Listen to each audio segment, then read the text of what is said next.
선악열매를 따먹은 첫사람 아담의 후예인 인간들은 아담이 하나님과 같이 그 유혹 앞에 무너졌습니다. 그처럼 인간은 하나님과 같이 모든 것을 자신이 통제하는 완벽을 꿈꿉니다. 그게 없을 수가 없습니다. 그러나 현실적으로는 완벽은 없습니다. 완벽은 관념이요 강박입니다. 그래서 설교 제목이 이제 완벽과 완성을 나눴습니다. 왜 나눴느냐? 물리적 세계에서는 혹 완벽이 있을 수 있으나 성경은 과거 노래입니다. 과거 노래.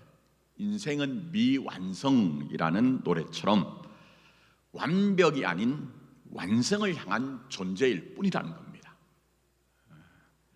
신앙적으로는 종말론적인 차원에서 언젠가 다시 오실 예수님의 몸을 덧입을 때까지 우린 지금 여기서 완성을 지향하며 살 뿐이라는 것을 주지하고 계셔야 됩니다. 이걸 꼭 기억해야 됩니다. 이를 망각하면 누가복음 18장에 나온 바리새인이 얼마나 자신을 별개의 인간으로 특별하게 여겼던지 따로 기도하면서 하나님이여, 나는 다른 사람들 곧 토색, 불이 간음하는 자들과 같지 아니하고 이 세리와도 같지 아니함을 감사하나이다. 나는 일에 2번씩 금식하고 또 소득의 11조를 드리나이다라고 해서 자신이 수행한 결과 있죠. 결과로만 자신을 생각합니다. 자신은 완벽하다는 거예요. 그러나 이런 유형의 인간을 세상에서는 뭐라고 하는지 아십니까? 밥맛이다. 옛날 말이에요. 밥맛이다. 예수님은 더 심각하게 독사의 자식들아 이렇게 말씀합니다. 자, 그러니 인간은 완성을 향한 존재일 뿐이란 것을 꼭 마음에 새기고 사십시오. 그래야 여러분 스스로도 여러분을 자책하거나 여러분에게 시비를 걸거나 실족하지 않기 때문에 그렇습니다. 저로 보면 김선태란 이름을 갖고 목사로서, 아니 목사도 영원한 게 아니에요. 목사라는 타이틀이 언젠가 끝날 것이기 때문에 한 인간으로, 한 신앙인으로 온전하게 자기 다움에 대해서 성장해 가면 됩니다. 그게 중요한 겁니다. 물론 거기는 혼자가 아니라 카운터파트가 되어주시는 예수님과 함께하는 길입니다. 여러분 외롭지 않습니다. 절대 그렇지 않습니다. 자, 그러니 오늘 설교 결론, 기억하실 메인 아이디어는 완벽이 아니라 완성을 위해 함께 하시는 예수님을 따르는 것을 포기하지 말자는 겁니다. 이걸 여러분이 꼭 기억하십시오. 자, 오늘 본문은 우리 너무 잘 아는 장면이에요. 그런데 굉장히 부담이 됩니다. 그러나 크게 보면요, 이제 결단만 나오는 게 아니고 사실은 예수님의 격려가 풍성하게 담긴 복음에 관한 내용입니다. 이걸 자꾸 잘못 보니까 막 결단해라, 안 하면은 안 된다. 그래서 신앙이 굉장히 우리에게 강박이 되죠. 자, 오늘 본문을 좀 봅니다. 먼저 서기관 한 사람이 예수님께 나와서 선생님이여 어디로 가시든지 저는 따르리다 얘기합니다. 서기관은 문서를 기록하고 보관하던 일을 하던 사람들입니다. 되고 싶다고 당시에 누구나 다 되는 건 아닙니다. 엄청난 훈련, 혹독한 훈련을 거쳐야 됩니다. 그러다 보니까 문맹률이 높던 당시에는요, 굉장히 존경받을 뿐만 아니라 부와 명예와 권세를 질 수 있는 직종이었습니다. 요즘 부모님들이 가능하다면, 할 수만 있으면 내 자식이 의사나 변호사가 되었으면 좋겠다 하는 것처럼 부러움의 대상이었어요. 복음서에서는 율법사 혹은 율법학자라고도 나오는데 종교사였던 당시에는요, 율법 해석과 집행을 독점하는 종교적 법적 권위자였습니다. 이들은 유대교 분파로 얘기하면요, 바리새파 사람들이고 서기관 중에 지도자급은요, 바리새파의 리더가 돼가지고 산헤드린 공회의 의원이 되었습니다. 대단한 거죠. 자, 근데 이런 대단한 서기관이 지금 예수님을 따른다고 하니 저 김선태 목사에게 누가 이런 대단한 사람이 와서 목사님 한번 따라가겠습니다 하면 아유 냉큼 좋습니다 그랬을 것 같아요. 근데 예수님은 의외로 여우도 굴이 있고 공중의 새도 거처가 있으되 인자는 머리 둘 곳이 없다. 아주 회의적인 입장을 취하십니다. 왜 그럴까요? 의도에 문제가 있기 때문에 그렇습니다. 자, 당시에 서기관이 유명한 랍비의 제자가 되는 일은 있던 일입니다.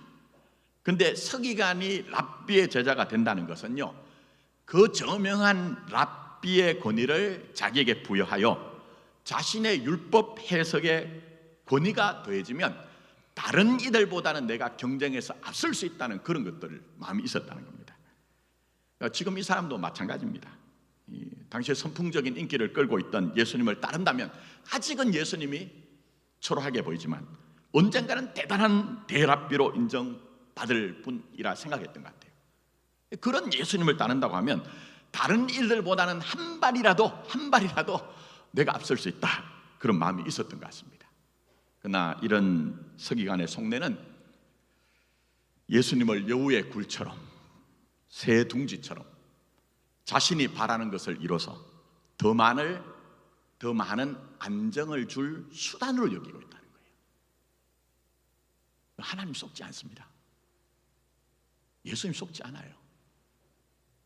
우리 신앙이 하나님을, 예수님을 그저 수단으로, 방법으로 여기는 것을 하나님은 기뻐하시지 않습니다. 근데 이 사람이 지금 그렇다는 거예요. 그래서 이를 꿰뚫어 보신 예수님은 나를 따른다면 바라는 것을 이루는 정도가 아니라 진짜 나를 한번 따라봐라, 진정으로 나를 따라봐라. 그 내용을 쪽박 깨듯이 여우도 굴이 있고 공중에 새도 거처가 있으되 인자는 머리 둘 곳이 없다고 격하게 말씀하신 거예요. 이는 오늘도 유효합니다. 오늘도 유효합니다. 자, 그러나 이 입장은 서기관만 아닙니다. 자, 먼저 등장하는 예수님을 에워싼 무리에 대해서 여러분은 어떻게 생각하십니까? 서기관은 이미 상당히 이룬 것에 대해서 뭔가를 더 하고자 하는 사람입니다. 그러나 여기 무리로 번역된 오클로스라는 이 무리들은요, 아주 절박한 사람들입니다. 쉽게 말씀드리면 하루하루 입에 풀칠이라도 하면 좋겠다는 절체절명의 인생의 위기 속에 있던 사람들입니다. 왜 그런가? 제가 설교하면서 당시의 배경을 좀 말씀드려서 이제는 아실 겁니다. 유대가 로마 제국의 지배 아래서 그 로마의 지배를 수행하던 헤롯 왕가와 봉건적인 귀족, 그리고 이들의 명령 아래서 착취에 가까운 세금을 수탈하던 세리를 비롯한 관리들 때문에 정말 이 무리들, 오클로스들은요, 빈곤의 악순환을 벗어날 수 없었습니다. 그래서 절박하면 절박할수록 예수님께 더 진심이죠. 자신의 전부를 예수님께 걸 수밖에 없는 겁니다. 자, 특히 본문상이 어떠냐면요, 예수님께서 산상순 선포하셨죠. 자, 그 다음 뭡니까? 나병 환자를 고치셨습니다. 백부장이 하인을 고치셨습니다. 베드로의 장모를 고쳤을 뿐만 아니라 귀신 들린 많은 사람과 많은 병자들을 고친 후입니다. 엄청난 일이죠. 엄청난 일이죠.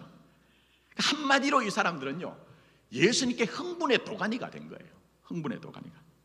그러나 예수님은 이들을 피해 오늘 시작하는 말씀 보면 건너편으로 가자. 피하십니다. 피하십니다. 왜요? 여러분, 절박함이 믿음과 전혀 관계없는 것은 아니에요. 하지만 절박함 자체가 믿음의 전부는 아닙니다. 꼭 여러분이 깊이 새기셔야 됩니다. 더구나 절박하면 절박할수록 하나님 뜻보다 내가 바라는 것을 압박할 가능성이 높습니다. 그건 기독교에서 얘기하는 신앙의 내용이 아닙니다. 절박하면 절박할수록 하나님조차 내가 강박하고 압박하게 됩니다. 자, 그러니 진정한 신앙의 자리는요, 그걸 넘어서야 진짜 신앙의 자리로 가는 겁니다. 자, 조금만 여러분이 깊이 생각해 보신다고 하면 바라는 것을 성취하는 것으로 궁극적 문제는 해결되지 않습니다. 해결되지 않습니다. 말씀드린 대로 무리 오클로스들은 그저 하루 입에 풀칠이라도 하면 좋겠다는 염원을 가지고 살았습니다. 그럼 그게 해결된다고 만족할까요? 만족할까요? 그렇지 않겠죠. 여러분이 아시다시피 그렇게 환호하고 격찬하다 무리들은 한순간 돌변하여 빌라도에게 바라바를 내어주고 예수를 십자가에 못 박으라 얘기합니다. 못 박으라 얘기합니다. 왜요? 주중 새벽기도 시간에 제가 한번 말씀드렸습니다. 원하는 것은 무엇이든 얻을 수 있고 뜻하는 것은 무엇이든 될 수가 있다는 정수라 씨가 부른 대한민국이라는 노래가, 제가 주중에 얘기했어요. 이 세상이 부르는 비유적인 얘기로 이 세상이 부르는 찬송가라고 얘기했어요. 찬송가라고. 예수님 당시 무리들이 바란 것은 예수님이 로마 제국을 삼켜 원하는 것은 무엇이든지 될 수 있는 그런 나라를 세워달라는 거예요. 근데 그것이 무산되자 돌변한 겁니다. 이건 이해가 되시죠? 이해가 되실 겁니다. 근데 이런 일은 오늘도 반복되는 일입니다. 반복되는 일. 자, 이해를 위해서 제 경험을 말씀드립니다. 서울에서 제가 부목사 생활하다 20여 년 전에 지방에 있는 한 교회 담임 목사로 부름을 받았습니다. 근데 성질머리가 원래 그래서 그런지 그 교회 사정을 알아보지도 않고 오라고 하면 하나님의 뜻이다. 오라고 하면 하나님의 뜻이다. 요즘 목사들은 그렇지 않더라고요. 견져보고 비교해보고 환경 좋은 데로 가더라고요. 제가 참 요즘 참 격세지감을 느끼고 요즘 목회가 뭔가는 참 고민이 많아요. 자, 이렇게 말씀드리는 것은 제가 어떤 목사 하나를 아는데 괜찮아요. 그분 생기기가 아주 탤런트 뺨칠 정도로 생겼고 외국에서 선교사도 오래 했고 괜찮은 분이에요. 근데 귀국을 하고 난 후에 임지가 없어가지고 고민을 많이 얘기했습니다. 그래서 제가 한 군데 지방에 있는 제가 있던 지역에서 장로님이 전화가 오셔가지고 자기 교회 이제 담임 목사를 구하는데 추천을 해달라고 해가지고 교인이 한 200명 가까이 돼요. 제가 그분에게 연락을 넣었습니다. 그랬더니 자기는 기도해보고 결정하겠다고 그러고는 아니라고 하는 거예요. 근데 나중에 보니까 다른 지역에 아주 그 지역에 큰 거의 제일 큰 교회에 가가지고 목회를 하면서 SNS에다가 얼마나 행복한 얼굴을 올리는지 제가 친구를 끊어버렸습니다. 제 마음에는 내가 추천한 교회가 제 마음의 크기에 맞지 않아가지고 하나님 뜻을 빙자해서 가지 않고 그 교회는 1000명이 넘어가는 교회니까 가가지고 막 성질머리가 좀 그렇습니다. 고약합니다. 이 사람이란 존재가요, 목회를 하면 할수록 어떤 면에서 실망이 가득합니다. 또 그러면서도 진짜 신앙을 가진 분들을 보면요, 와, 내가 저런 분들 때문에 이 길을 달려왔지, 이런 마음이 생기기도 합니다. 근데 제가 말씀드린 전임지에 도착해 보니까요, 아실 거예요. 여러분 말씀드려서 심각한 문제가 있어가지고 긴장과 분쟁이 있었습니다. 다행스럽게도 짧은 시간 안에 내용이 해결되었고 제 전부를 갈아넣듯이 그렇게 목회를 하면서 교회가 좋은 교회로 이웃에 소문이 나고 상당히 부흥이 됐습니다. 자, 그러면 정말 그 교회 교인들은 심각한 문제가 해결됐으니 전적으로 하나님께 감사하면서 정말 주님 오실 때까지 주를 위해 살겠다는 일념으로만 신앙생활 했을까요? 어떨까요? 어떻게 생각하십니까? 물론 수적으로 사람을 표현하는 것은 맞는 건 아니에요. 근데 제가 느낄 땐 90% 이상이 정말 일심동체가 돼가지고 우리 한번 제대로 한번 살아보자. 근데 그 와중에도 삐걱삐걱거렸습니다. 대표적으로 장로 선거하면 되었다 안 되었다 하는 것 가지고 교회가 또 성장을 하다 보니까 그 안에 같은 직종에 종사하시는 분들이 많으니까 왜 교회에서 이번에는 내 사업에는 도움을 안 주고 저 사람에게만 주냐, 커다란 문제부터 소소한 문제까지 이 세상 어디나 교회가 아니라 어느 곳에나 존재하는 문제가 교회 안에 다 발생이 되더라는 겁니다. 왜 그럴까요?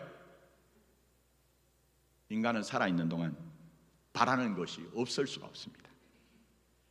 그 바란 것의 결과에 따라서 우리는 행복과 불행이라는 감정뿐만 아니라 기타 등등 여러 가지를 느끼거든요.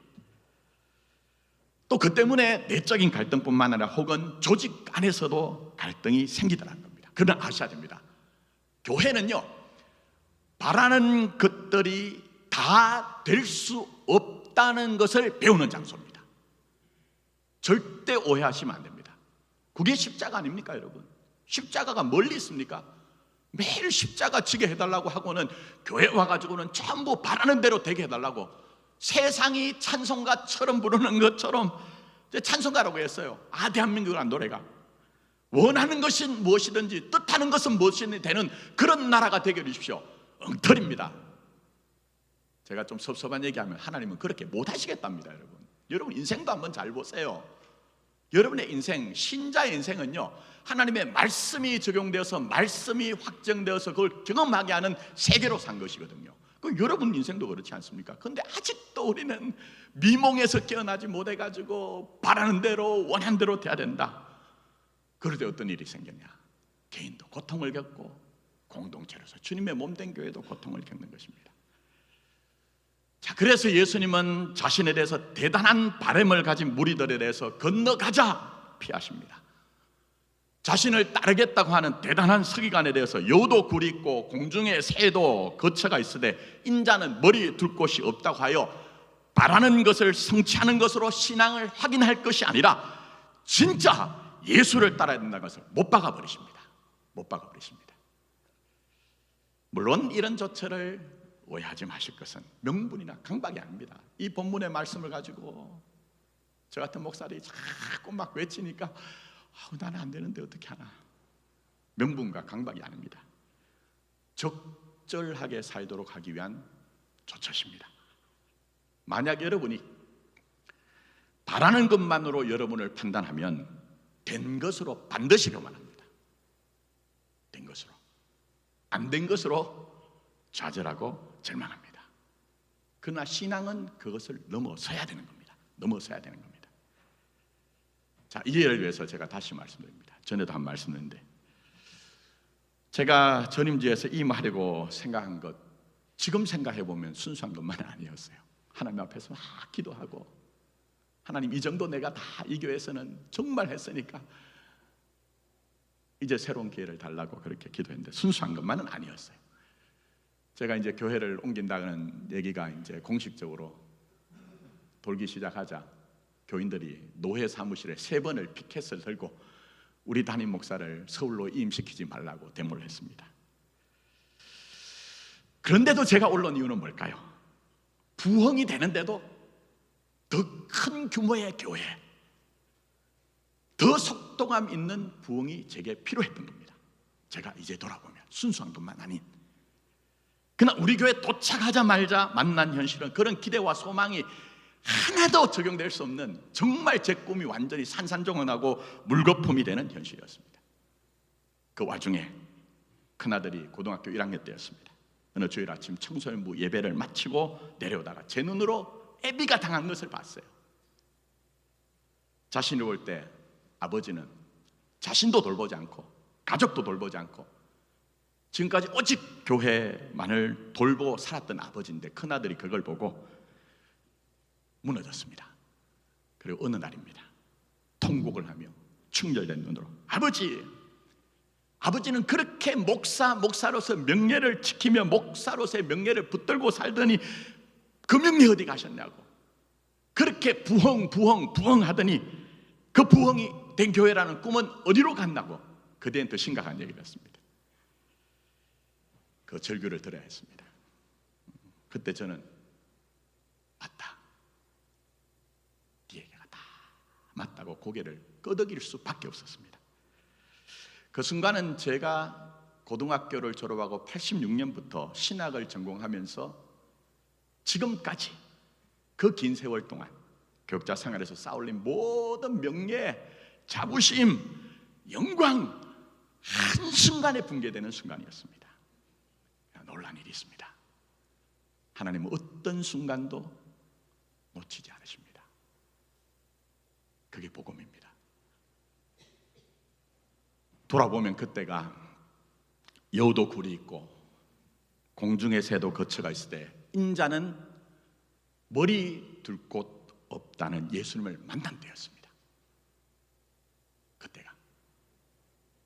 그래서 이제는 지난날처럼 제가 가진 욕망을 그럴듯한 꿈이나 비전으로 포장하는지, 아니면 진짜 예수를 따르는지 고민하는 목사가 됐습니다. 그전엔 그런 거 없었습니다. 완벽하다고 저는 생각했습니다. 하나님 앞에, 예수님 앞에.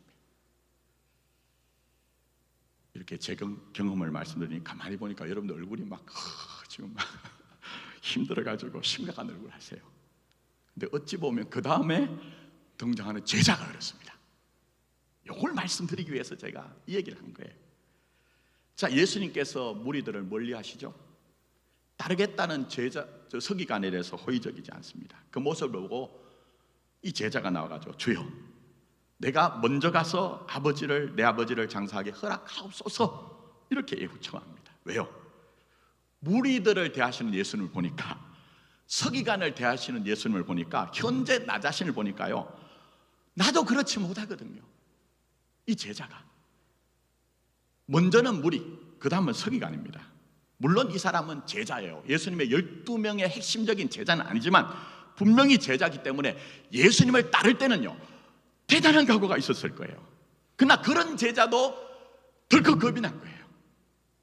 무리를 대하시는 예수님을 보고, 서기관을 대하시는 예수님을 보고. 그래 잠시나마 다시 생각이라도 해봐야 되겠다 마음을 먹고는 아버지의 장사를 지내게 해달라, 그렇게 얘기를 한 겁니다. 근데 예수님이 뭐라고 하십니까? 예수님 대단합니다. 물러서지 않으세요. 물러서지 않으세요. 죽은 자들이 그들의 죽은 자들을 장사하게 하고 너는 나를 어떻게 하라고요? 따르라, 단호하게 말씀합니다. 근데 이 말씀을 우리는 참 당황합니다. 그러나 여러분, 여기에서 예수님께서 말씀하신 장례는요, 별세하면 치르는 장례가 아닐 가능성이 높다는 것을 이해를 하셔야 됩니다. 자, 이해를 위해서 원래는요, 이거 논문을 여러 편을 다 정리를 해가지고 상당 분량으로 준비했으나 시간 관계 때문에 삭제하고 간단하게 말씀드릴게요. 예수님 당시에 어떤 사람이 별세를 하잖아요. 그러면 반드시 하루 안에, 적어도 늦어도 이틀 안에는 장례를 치러야 됩니다. 그래서 예수님이 돌아가신 그날에 장사를 치르잖아요. 자, 그러니 그때는 교통이 불편할 때거든요. 그래서 지금 아버지가 장례가 났다는 부고장을 들고 가봐야 이 제자는 실제적으로 장례를 치를 수 없는 거예요. 그래서 이 장례가 아니라는 겁니다. 그럼 무슨 얘기냐? 돌아가셨을 때 장례가 아니라 시신을요, 그렇게 돌아가시면 무덤에 안치하고 1년을 보낸 후에 유골을 수습합니다. 그때 한번 장례를 더 치릅니다. 그 장례를 얘기하는 겁니다. 그 장례를. 자, 앞을 한번 보시면 이해를 위해서, 저게 이제 이스라엘에서 발굴된 무덤입니다. 지붕은 이제 무너져가지고 없고요. 자, 입구는 이제 보이시겠지만 저기 입구인데 돌로 막아놔요. 근데 화살표가 보이죠? 첫 번째 이제 그 디귿자 비슷하게 돼 있는 돌로 된 돌 벤치가 있죠. 자, 거기에 1차로 돌아가시면 시신을 장례를 치릅니다. 거기에 두고 1년이 지나고 그럼 당연히 살은 썩겠죠. 그러면 그 유골을 이제 수습을 합니다. 자, 그리고 난 후에 저 앞을 보시면 유골함입니다. 오스월이라고 해가지고, 저건 아무 장식도 없죠. 그냥 뭐 가난한 사람들, 평민들이 저렇게 하고, 그 다음 사진 한번 보여주시면, 저거는 이제 같은 오스월인데 이제 길이가 한 50cm, 60cm, 폭이 한 25에서 30cm 정도 되는데, 저건 이제 돈 있는 사람, 힘 있는 사람의 오스월입니다. 어쨌든 이 오스월이 안에다가 뼈를 수습을 해서 다시 일본으로 한번 가보시면 2차 수습되어 있습니다. 저기는 이제 동굴처럼 되어 있죠. 방처럼 방으로 되어 있거나 아니면 선반 형식으로 돼 가지고 조상들의 오스월이와 함께 이제 그렇게 매장을 하는 겁니다. 그게 2차 이제 장례가 되는 겁니다. 이렇게 한 것은요, 마지막 날에 하나님이 뼈를 다시 일으키시리라는 부활 신앙 때문에 이렇게 한 겁니다. 근데 말씀드렸듯이 어쨌든 지금 이 장례는 바로 2차 장례를 얘기하는 겁니다. 자, 그러면 한번 정리를 해볼게요. 지금 상황이 예수님께서 자신을 막 따르고 열광하는 무리들에게 외면하면서 건너가자고 말씀하세요. 그리고 또 자신을 따르겠다고 하는 대단한 서기관이 왔을 때에 뼈 때리는, 요즘으로 얘기하면 뼈 때리는 말씀을 하세요. 그래서 이 사람이 제자지만 종종 우리도 그런 마음 들 때 있죠. 내가 예수 믿는데 이렇게 살아야 되나? 왜 이러지? 내가 이렇게 믿는 것이 과연 나중에 변화가 돼가지고 정말 예수쟁이처럼 살 수 있을까? 교회에서 하나님의 영광을 돌리라고 하는데 진짜 영광을 돌리면서 살 수 있을까? 그런 고민을 하는 것처럼 이 제자가 지금 그런 고민을 하고 있는 겁니다. 근데 여기에 대해서 마태복음 말고 병행 본문인 누가복음에서는요 더 간략하게 압축적으로 얘기합니다. 뭐라고 얘기하느냐? 죽은 자들로 저희 죽은 자를 장사하게 하라. 복수로 얘기하고 단수로 얘기합니다. 상징적인 얘기예요. 무슨 얘기냐면요, 죽은 자들이 누굴까요? 죽은 자들, 저 무덤 안에 이미 옷소리에 담겨있는 조상들 얘기하는 거예요. 그럼 죽은 자는 누굴까요? 네 아버지 돌아가셔서 이미 1년여 전에 돌아가신 그 아버지, 그렇게 장사 지내라. 그런 상징적인 얘기입니다. 이 말씀을 좀 풀어드리면 이렇게 됩니다. 너 내 제자가 아니냐? 나 따르겠다고 너가 각오하고 결심을 했는데 근데 왜 죽은 사람의 일을 이리 집착하느냐? 내가 볼 때 2차 장례는 아직 몇 달이 남았는 것으로 보이는데 내가 무리를 대한 것이나 나를 따르겠다는 서기관을 대한 것을 보고 쫄았냐? 두렵냐? 그래서 피하고 싶냐? 아니다. 너는 이미 내 제자가 아니냐?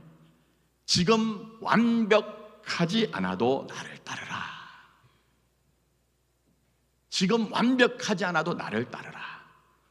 분명 살다 보면 누구나 그렇다. 너도 이런저런 사연이 있을 것이고 심지어 베드로와 다른 제자들처럼 앞으로 십자가 앞에서 실패도 있겠지만 너 자신이 하나님 나라로 완성된 자리까지 가야 되지 않겠느냐? 가야 되지 않겠느냐? 그러니 나를 따르라. 이 내용이 오늘 본문의 내용입니다. 이건 오늘 우리에게도 마찬가지죠? 마찬가지 아닙니까, 여러분? 어떻게 그 험악한 세월을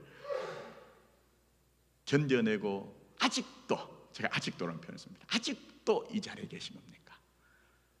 완벽이 아니라 완성을 지향하는 것이 인생이기 때문에 그렇습니다. 그 내용을 드라마처럼 보여주신 것이 그 다음 사건이에요. 그 다음 사건은 간략하게 지나갈게요. 자, 이 배는 예수님이 함께하는 배입니다. 함께하는 배. 그것도 예수님이 건너편으로 가자고 한 길이에요. 그러나 여우의 굴처럼 새의 거처, 둥지처럼 안정과 거리가 먼 일이 생깁니다. 예수님과 함께하고 예수님이 가자고 했는데 이 와중에 예수님이 주무시고 계세요. 우리도 가끔 예수님 지금 뭐 하세요? 아니 찬송할 때는 우리는 뭐 작은 신음에도 귀를 기울이시고 하는데 도대체 주무시는 겁니까? 그런 것처럼 우리 삶에도 그럴 때가 있죠. 그러자 제자들은 주여 우리를 구원하소서, 우리가 죽게 되었나이다라고 예수님을 깨웁니다. 예수님은 어찌하여 무서워하느냐, 믿음이 작은 자들아 라고 하시면서 일어나 바람과 바다를 꾸짖으시니 아주 잔잔하게 되었고 제자들은 이를 놀랍게 여겨 이가 어떤 사람이기에 바람과 바다도 순종하는가로 마무리됩니다. 자, 돌아보십시오. 여러분도 분명히 예수님이 나와 함께 하신다는 믿음을 갖고 계실 겁니다. 심지어 예수님의 뜻이라는 확신으로 선택하고 행동한 일들도 많이 있을 겁니다. 그러나 예수님과 함께 탄 배의 제자들처럼 우리 인생의 바다에서 커다란 바람을 만나면 내가 가진 믿음은 다 어디로 가고 작은 믿음조차 남아남지 않은 초라한 나 자신을 만날 때가 있어요. 그렇지 않습니까, 여러분? 교회 와가지고 뭐 목사 어떻게 지내세요 하면 은혜로 다 잘 지내고 있습니다 하지만 삶의 실상은 그렇지만은 않거든요. 그러나 포기하지 마십시오. 포기하지 마십시오. 기독교 신앙의 전제는요,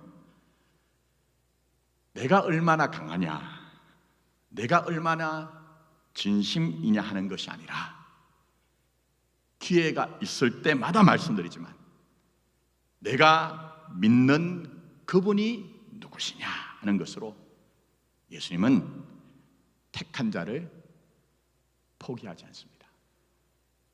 택한 자를. 그러니 아무리 내 믿음의 자금이나 나의 초라함이 드러나도 주여 우리를 구원하소서, 우리가 죽게 되었나이다라고 아각거렸던 제자들처럼 예수님과 함께하는 것을 포기하지 않는다면 우리도 예수님 되심을 반드시 경험하게 될 것입니다. 그러니 완벽이 아니어도 완성을 위해 함께 하시는 예수님을 꼭 기억하면서 포기하지 않는 여러분 되기를 예수님의 이름으로 축복합니다. 기도하겠습니다.